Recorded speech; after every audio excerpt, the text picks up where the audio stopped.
Саламатсыздар, урматтуу коллегалар, урматтуу Нурлан Жанадилович. Бүгүнкү күндө биз могул жерлерге барып, региондордо эл менен жолугушууда бир топ талаптар айтылган эле.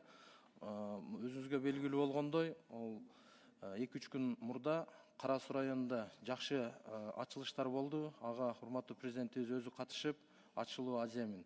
Алардын катарында ушул Кара Суу райондук аймактык ооруканасындагы имараты жаңыланып, заманбап болуп ачылды. Ал жакшы жаңылык.